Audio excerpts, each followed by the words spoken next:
Oh, I forgot about that one. 1994 was the time that Mega Man fatigue was really starting to set in. Maybe not so much with the X series, but definitely with the classics. Releasing 6 of these games on a yearly basis for nearly an entire console generation was impressive, but it also started making it more clear just how derivative each of the games were, and as a result, people simply grew tired and just stopped caring about the series altogether.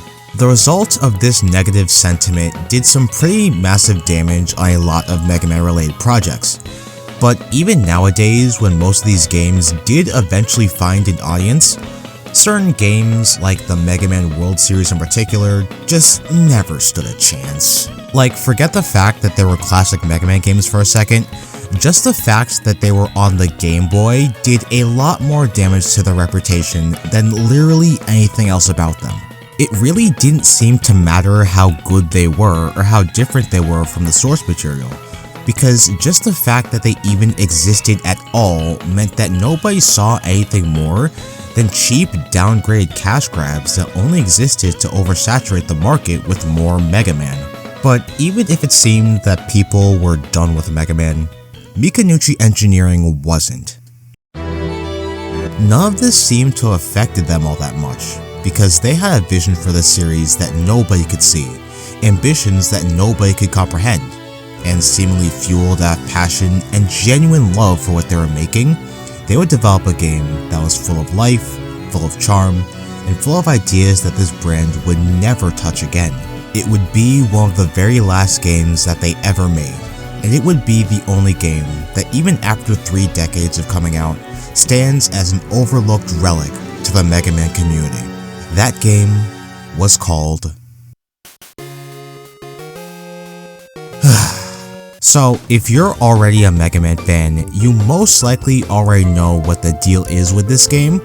However, whether you've played this game or not, I think we can all agree that naming this game after Mega Man 5 was a really pin-headed decision. Now, that's not meant to diss Mega Man 5, I'm actually a pretty big fan of that game. But to advertise this game after something that was already universally considered to be very by the numbers during a period where people were getting tired of this series, like, what was the goal here? It's almost like they didn't want the game to do well. Even when you look at the box art, which does hint at what this game actually is, people had every reason to believe that this was just the same Mega Man rigmarole for the upteenth time.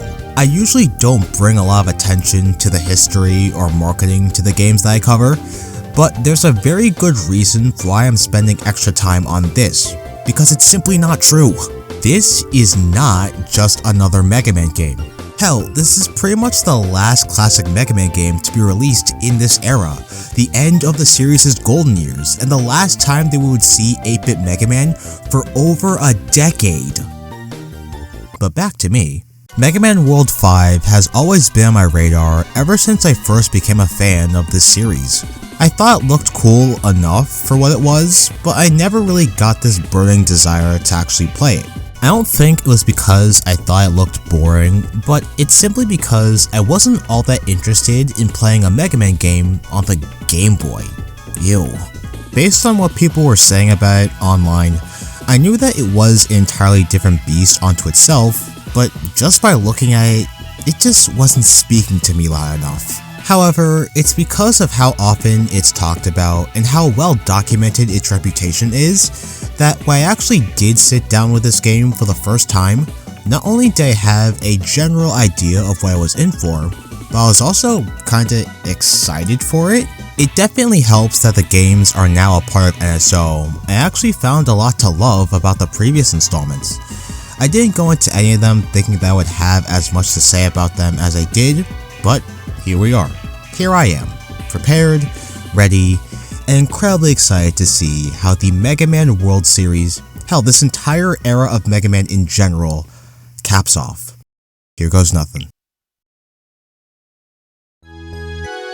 Now, one thing that I want to talk about right off the bat is the story. Because the previous games didn't really have a concrete plot to follow along with, World 4 did feature an opening cutscene, but it didn't really set up much aside from the 4 Robot Masters returning and the existence of Blade, one of the Mega Man killers. So suffice to say, this game hits us with a lot more stuff, most notably the introduction of Terra, who is apparently the leader of another group, called the Star Droids, and they function the exact same way as Robot Masters. Apparently, Wily found them in an undisclosed part of some ruins area, and after reprogramming them, all 8 of the members are now working for him.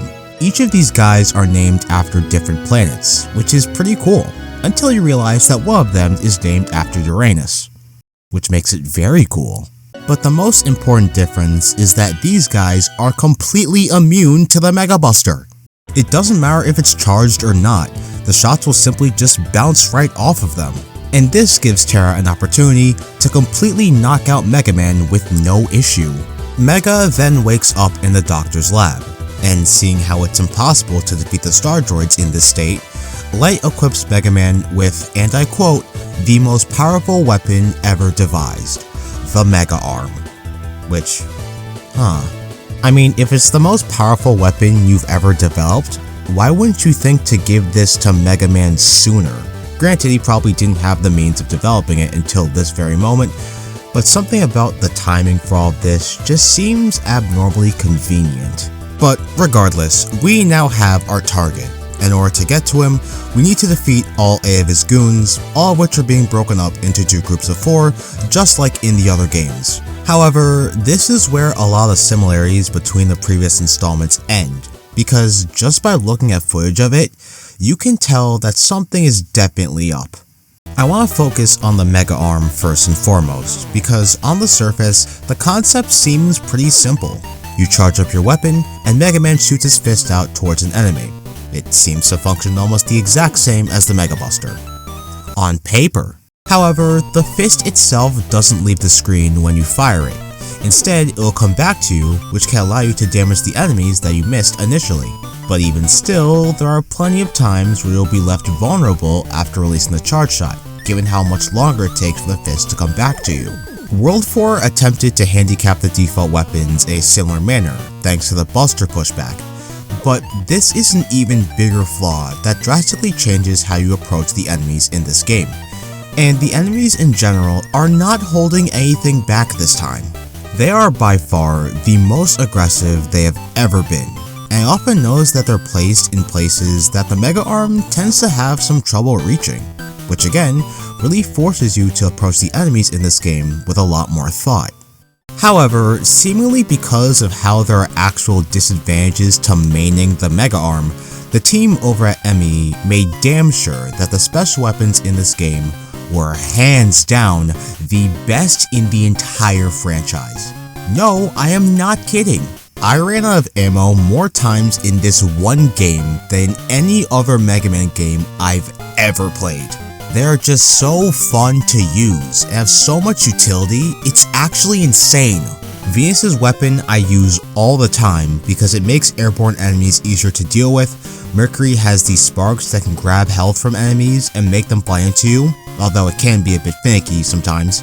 And Saturn allows you to create a black hole that can suck up enemies, but also acts as a screen nuke by clearing everything on the screen. Obviously, those aren't the only weapons in the game, but this video would be significantly longer if I talked about all of them, and supposedly as a result of the weapons being so cracked, their ammo no longer refills between the stages. It's kind of similar to the Wily castles. I know that this was most likely put in place in order to balance everything out, but the fact that this is even a thing that needed to be balanced shows that even the devs themselves knew how good these weapons were. However, if that's still somehow not enough weapons for you, World 5 introduces an entirely new companion to the series known as Tango. Now, just to clear some things up, Rush is still in this game and functions the exact same way as he always has. But what they did with Tango was, like many things in this game, incredibly smart. When Tango is called, he'll curl into a ball and orbit around Mega Man, meaning that he acts more as a defensive companion. He's not always the most ideal, but he still helped me in a lot more circumstances than I initially thought, and overall complements the rush abilities incredibly well. Again, bold statement warning, but I really am blown away by how well balanced and fine-tuned every single one of these weapons are. And it's because of this reason why I can confidently say that this is far and away the most balanced Mega Man game I've ever played. Easily one of my favorite arsenals within the entire series, with 9 being right up there with it. However, we are still not done talking about the new gadgets, because we now have to talk about the ones featured in this game's shop. In terms of functionality, it remains more or less the exact same as in World 4, with the big new additions being these 2 arm upgrades that you can buy. The first allows the Mega Arm to do constant damage upon hitting an enemy. It's pretty inconsistent though, and I can never get it to do damage consistently, but when it works, none of these guys stand a chance. The second upgrade allows you to grab items when the fist is coming back to you. I didn't really use this upgrade until like my 9th playthrough, but upon further inspection, I think I might prefer this one out of the 2. It works more consistently for one thing, and it's also very satisfying to grab things that require another weapon to get. Both are absolutely worth the price of admission. I'd get them as soon as possible. And while you're at it,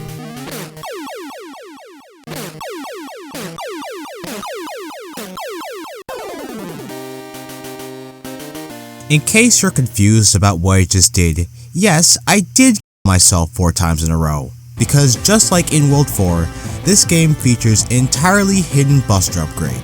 In all honesty, for as much as I praised the existence of the upgrade in World 4, it wasn't really that much better. All it really did was expand the size of the shot, which was very useful and did make the game easier, but in comparison to what World 5 is doing, it really is just night and day.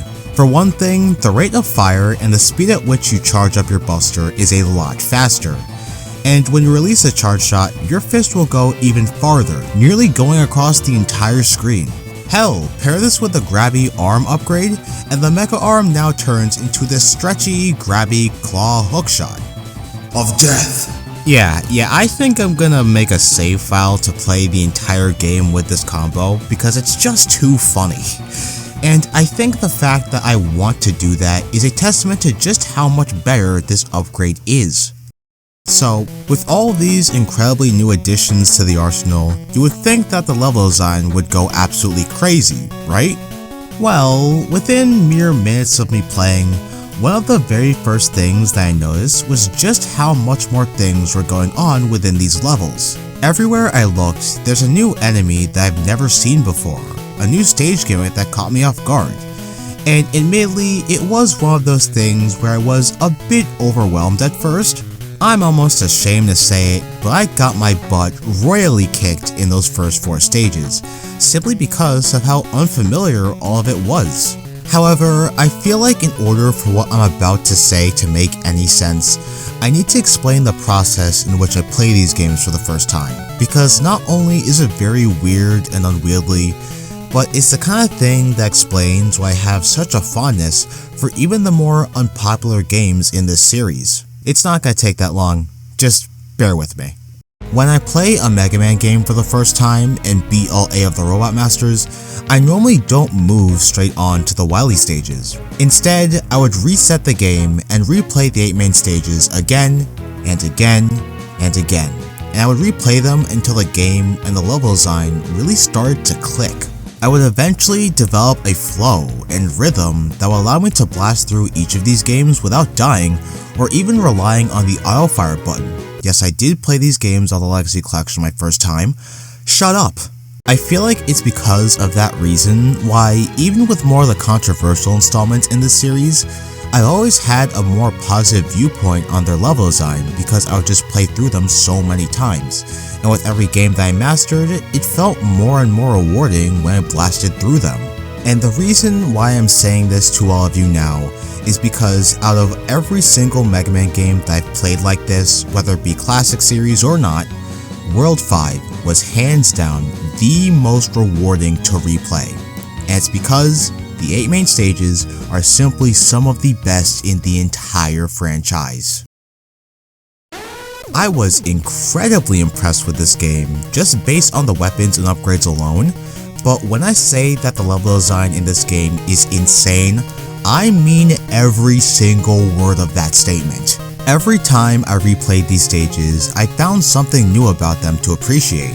The new enemies are fantastic and have really creative attack patterns, and I love the fact that most of them are placed in a way that directly encourages you to use one of your weapons. Yet another reason why the weapons in this game kick ass. It also highlights why splitting up the stages was such a genius idea, given how much the second group of stages ask you to use your weapons. The stage gimmicks and exclusive set pieces are some of the best the series has ever seen, with nearly every single one of them being incredibly fun to traverse through and regularly test how well you can observe your surroundings.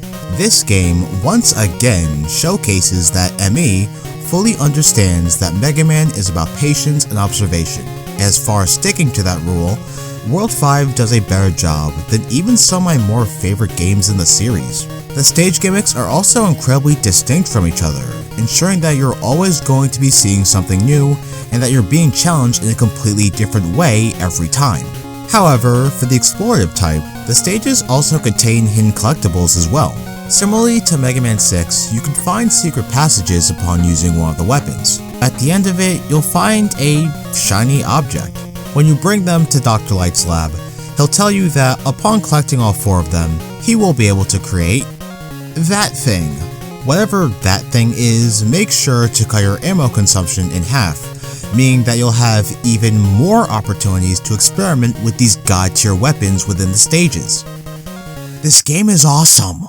Oh, I probably shouldn't have said that so soon. Moving on. Yet another thing that I took note of were the kinds of areas that these stages were set in. 8-bit Mega Man isn't really known for blowing your socks off with its graphics, but the theming of the levels goes a long way in making these games look as nice as they do. Unfortunately, this is one of those things that I find World 5 doesn't really do as well. It could just be the visual limitations of the Game Boy, but I noticed that a pretty large number of them tended to be set in some sort of factory setting. Even in the ones that were more exotic, they still had some areas that resembled a factory. Now, this isn't as big of a problem as I initially thought. For one, a lot of the really good set pieces are actually featured in these parts of the stages, and even if they aren't, at the very least they provide context for the stage gimmick in question. More importantly, however, is that the stages that you play are actually meant to be space stations that the star droids are guarding. So the more mechanical look and feel of the levels was actually intentional in order to make it fit more within the plot. Both of these do make a lot of sense, but I'm still kinda iffy about it overall. This is definitely an area where the NES games and even the previous games in this miniseries did better in my opinion.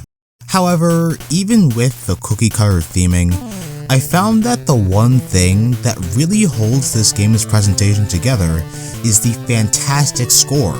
Now, to go back to the previous games for a second, you might have noticed that I didn't really talk that much about their music. A lot of the music was shared between the NES games, but even in a game like World 2 that had original music, most of it wasn't very good.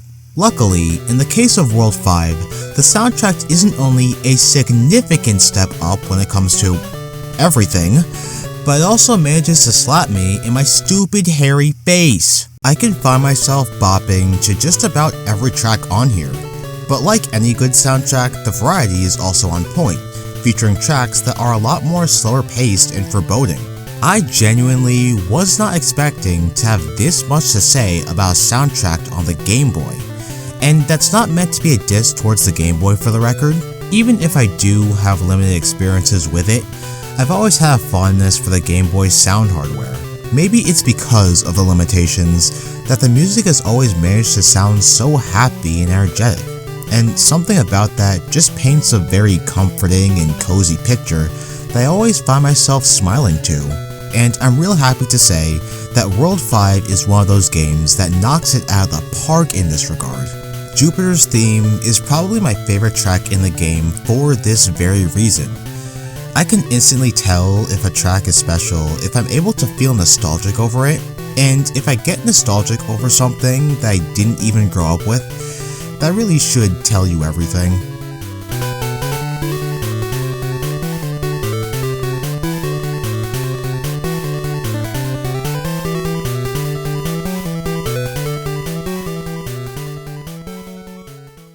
But to get back to the game itself, the Star Droids are all completely new antagonists to the Mega Man franchise, and because of how unique they are, I want to spend some time analyzing just how well these guys function as bosses.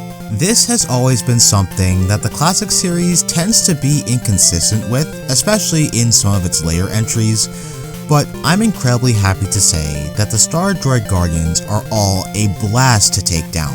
These guys have some of the most brilliantly designed attack patterns I've ever seen in a Mega Man game. The fights are very fast-paced, constantly keeping me engaged, but they're also chock full of very clever gimmicks that make these some of the most memorable fights within the entire franchise. The weaknesses also go back to making sense given the scenario of the fight. Like, it makes sense to use a vertical weapon to hit a boss that's in the air. It makes sense to use water on something that's mechanical. And well, admittedly those are the only two bosses that I use the weaknesses on. I genuinely prefer fighting most of these guys with just the Buster, given just how much better designed these guys are inherently. However, I still love the fact that the weaknesses don't just fight the boss for you, and actually do significant amounts of damage without stun locking the boss. Realistically, I'd say that any one of the first 4 Star Droids could be a viable first pick, even if, in my opinion, Mercury is still the easiest one out of them all. But I genuinely don't think that any other Mega Man platformer was this approachable. I still can't explain how Electricity beats Saturn though. This same boss design philosophy also extends to the mini-bosses and even the mid-game boss fight against this game's version of the Yellow Devil fight, which, by the way, is hands down the best devil fight in all of Mega Man. Like, I'm just speechless, dude. This game is insane. I have no idea why ME cooked this hard on a game that was released for a glorified calculator. I just... So let's get back to Terra. After all the Star Droids are rid of, Terra will be waiting for you at the center of the universe. There isn't really that much to say about the fight itself. In a series that often has pretty memorable rival fights, this one isn't really up to snuff, even if it's pretty well designed. Afterwards, we then get a cutscene showing that, per usual, Wily built a space fortress that's currently taking off. Wasting no time, Mega Man and Rush are hot on his tail. However, in another incredible twist, you actually get to play a shoot-'em-up section on your way to his fortress. Granted, this is one of the sections that I did know about going in, so the surprise factor wasn't really there for me, but regardless, this was still a very fun section. It is a bit of a difficulty spike though, 1 because of how spongy the enemies are, and 2, the lasers. But 1 incredibly straightforward space battle later, then we finally reach the final level of this game. Still weirds me out that there's only 1 of these. But even with that, this is still a pretty good stage altogether. It's well designed, it's appropriately challenging, and encourages you to get the most out of your weapons. However, in yet another fantastic twist, the stage also houses rematches with Quint and all 3 of the previous Mega Man killers. How the hell did you guys get up here? Especially Blade, given the fact that he offed himself. But even still, it was a real nice surprise to see these guys again, even if their attack patterns are literally the exact same. I really should have seen this coming. But in all honesty, I love fighting these guys so much that this is the one time that I'll actually let this slide. Good boss design truly goes a long way in these games. That and the bosses don't go on for like 5 years. So for the final Wily fight, things actually start getting a bit interesting.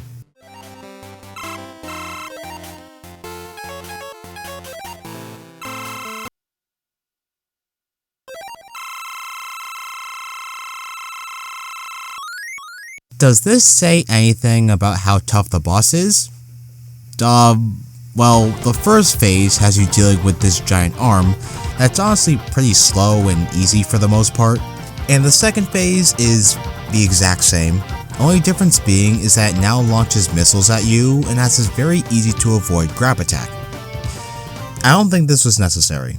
I will say though, the third phase of Wily is top notch. It cycles between 3 attacks, which alternates between dodging missiles, shooting down this anti-gravity thing, and shooting these moving bombs towards Wily in order to blow him up. The more times you hit him, the faster each of these attacks are, and for the bomb section specifically, the patterns for the bombs are more challenging to overcome. This might be the most complex that a capsule boss has ever been to this point. It leads to, honestly, one of my favorite bosses in the entire game because of just how consistently engaging it is. Afterwards, a spiky ceiling collapses down, seamlessly transitioning us to the last phase of the fight, which isn't really as good in my opinion. It's definitely one of the more basic fights in the game, but it also doesn't really have that much unique to say about it. However, I have quite a lot to say about this next part. So, after you defeat Wily, he then reveals some very interesting information. So, to go back to the ruins for a minute, apparently as Wily was discovering the star droids, he also managed to snag one of the most dangerous life forms in the universe, Star God. Why yes, I am using his Japanese name, because it sounds cooler. Leave me alone. And in another glorious surprise, Sun God does the unthinkable. I love this dude already. So, after Sun God betrays Dr. Wily, he then explains to us his actual reason for teaming up with him. Sun God is an ancient doomsday weapon that not only wants complete control over the universe, but is willing to destroy any life forms that he deems as inferior. With the weight of the entire world on his shoulders, Mega Man battles Sun God in what is probably one of my favorite fights in the entire Mega Man series. You're probably tired of hearing me say that, but this fight is just the perfect way to end everything off. The fight is flashy, it's incredibly fast paced, and it is by far the most difficult fight in the entire game. On your first playthrough, you will never know what attack Sun God is about to do, and he will constantly surprise you and keep you on your toes in a way that's so gosh darn fun. It should be mentioned that because of how much this game supplies you with E-tanks beforehand, the fight does kinda lack that same tension that was present in World 1 and World 4. But even with that, this fight is still one of the best, easily. But after you deliver the final blow,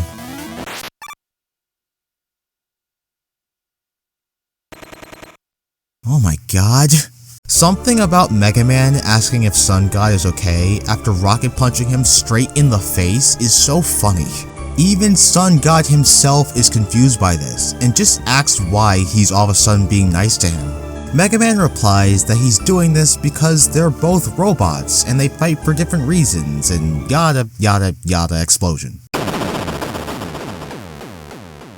Sun God sacrificed himself, for some reason, and Mega Man returns to Earth left to ponder on the adventure that he just had. And boy howdy, so had I. Earlier in the video, I pretty much outlined the reason for why I'm a Mega Man fan in the first place. The replayability, the learning process, the satisfying feeling of mastering and speeding through these games, that's essentially what it all comes down to, and that's the central reason why I'm here. However, confession time.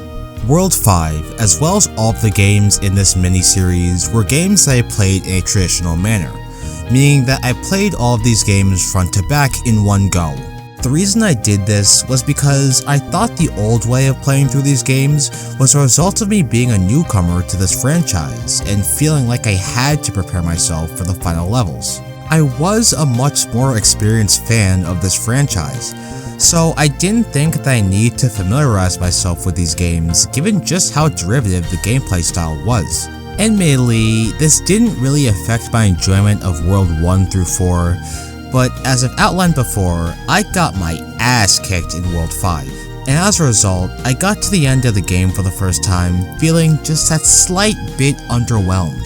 I'm restating all of this to you because I really want to emphasize just how much replaying this game has made me fall in love with it. I have put more hours into this one game than any other in this entire miniseries, because while I've played this game twice for this video, I'm not kidding when I say that I've played this game at least 15 more times off screen, and I'm still replaying it now. I was replaying it as the script was being written, I'll definitely still be replaying it when the video is being edited, and I'll probably still be playing it when this video goes up. Remember, I played this game for the first time 3 months ago, and every single time I've had the urge to go back to it, my enjoyment levels have always gotten higher every single time. And when thinking about that, maybe it was because of how much more complicated it was, how much tougher the enemies were, and let's face it, how much weaker your default weapon is. I started noticing how awesome the weapons truly were. I started noticing how masterfully the bosses were designed, how cool it was to have 3 arm upgrades. Even the music and the visual design started to gel with me more. But most importantly, with each playthrough of the game, I found myself speeding through these levels like it was nobody's business. I managed to truly understand and master Mega Man World 5, and the process of getting to that point was by far the most fun I've had with any Mega Man game. Again, like, it all just comes back to that replayability factor, and truth be told, this was something that I never really gave much thought or attention to at first. I've said this plenty of times before, but Mega Man 2 on the NES was the game that got me into this series. The reason for why it jived with me back then didn't go much deeper than me enjoying shooting things and listening to the catchy soundtrack. Even with the other games in this series, even when I played X and Zero for the first time, my enjoyment never really went deeper than that. But by playing World 5 the way I did, by experiencing how rewarding it is to get to that place of mastery, World 5 made me understand why I love Mega Man. It reminded me why I got into this franchise in the first place. And if we're going really deep here, it might have even revealed to me why I love this medium so much. For that reason, it has become one of my favorite games in this entire franchise, and even one of my favorite games of all time. I have a lot of nostalgia and emotional attachments to Mega Man 6, so I don't think it dethrones that, but World 5 is, in my humble opinion, the perfect Mega Man game, and managed to succeed in everything that the series has been trying to do since day one. I can see it now. This is truly one of the best Mega Man games ever made. It's too bad that nobody else seems to care about it. Like I said at the beginning, World 5 to so many people outside of the Mega Man sphere was yet another Mega Man game. It never had the opportunity to gel with or even find an audience, and even when it did get a second chance, the same thing would always happen. However, for as easy as it is for me to say how wrong people were for sleeping on it and attack the people who didn't give this game a chance, now I simply don't think that's necessary anymore. For one, I have better things to do with my time, but secondly, this game, against all odds, did manage to find its audience, and it truly speaks to how good this game is that after 20-25 years, it still managed to resonate with a large crowd of people. But at the same time, where else have I heard this before? Where else have I seen a game that has been forgotten about for decades manage to find their fans in almost the exact same way and time frame? I've been seeing so many more people in this community gush about the games that shared a similar fate as World 5, games that for the longest time had a lot of negativity or indifference surrounding them. And I think the reason why has to do with how much better Capcom was getting at making these games. Capcom proved with Mega Man 4 through 6, with Mega Man X, and even with the entire Mega Man World series, they were showing the world just how much they were improving. It no longer seemed like the goal was to push the franchise forward, at least for the classic series, and they were more focused with polishing and refining these games to near perfection. While those were things that definitely turned a lot of people away at the time, it's ultimately the thing that's allowed these games to age significantly better and are just a lot more consistently enjoyable in the modern day. That was the climate that World 5 was made in, and even if it did do temporary damage to its perception, it remains as an example of just how far good game design can go in solidifying a game's legacy. And you know, previously, I stated that World 5 marked not only the end of the World Series, but the end of this franchise's golden age. However, now that I've played this game arguably more times than I need to, and compared it to some of the other games releasing then, it really makes me wonder whether or not we were at the end of a golden age, or in the middle of one. There is a correct answer to that question.